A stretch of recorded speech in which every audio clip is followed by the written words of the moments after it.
তাহলে শেষে গিয়ে উনি বলছেন ফামান আজাবা ইবলিসা জাহাবা আনহুদ্দিন, যে ইবলিসের দাওয়াত কবুল করবে সে দিন হারাবে। ওমান আজাবা নাফসা জাহাবা আনহুর রূহ, যে নফসের দাওয়াত কবুল করবে সে রুহের তার রূহ সে হারিয়ে ফেলবে। ওমান আজাবাল হাওয়া জাহাবা আনহুল আকল, যে হাওয়া কামনা বাসনা লালসার দাওয়াত কবুল করবে সে তার আকল হারিয়ে ফেলবে, সে পাগল হয়ে যাবে। ওমান আজাবাদ দুনিয়া জাহাবাত আনহুল আখিরা, যে দুনিয়ার দাওয়াত করবে তার আখিরাত শেষ হয়ে যাবে। ওমান আজাবাল ইদা, যে অঙ্গ প্রত্যঙ্গের দাওয়াত কবুল করবে জাহাবাত আনহুল জান্নাহ।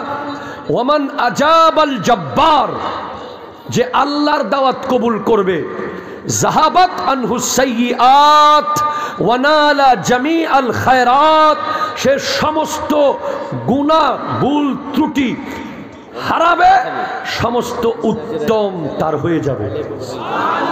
সুতরাং আপনারা মনে রাখবেন, আমি স্পষ্ট বলেছি সুন্নিয়তের সাথে ভণ্ডামির কোনো সম্পর্ক নাই।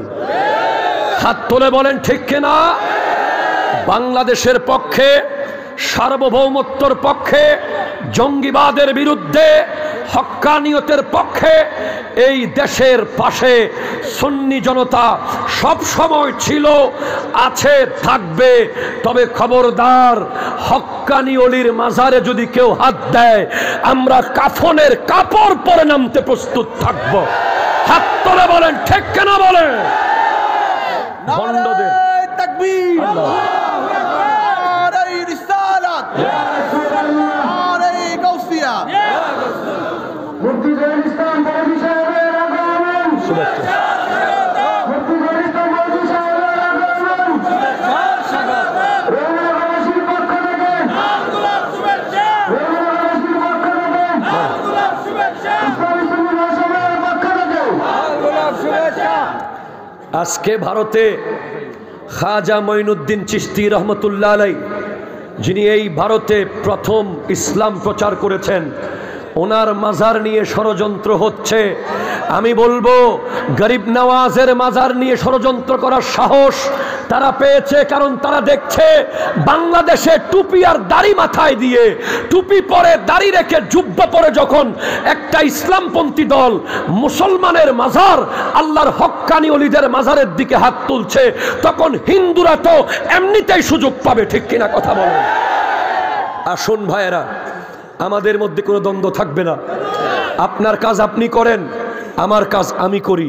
এই দেশে প্রত্যেকে আপন আপন ধর্ম, আপন আপন মানহাজ পালন করবে। আইন হাতে নেওয়ার অধিকার কারো নাই। আপনার অসুবিধা থাকলে প্রশাসন আছে, বৈঠক আছে, মুনাজারা আছে, উলামা আছে। কথা বলেন ঠিক কিনা? আমরা কেউ আইন হাতে নেব না। আমরা শান্তি সম্প্রীতির বাংলাদেশ চাই। আল্লাহ পাক আমাদের বাংলাদেশকে কবুল করুক, এই মাহফিলকে কবুল করুক, এই প্রোগ্রামকে অনেক বেশি দীর্ঘজীবী করুক। আসসালামু আলাইকুম ওয়া রাহমাতুল্লাহি ওয়া বারাকাতুহু।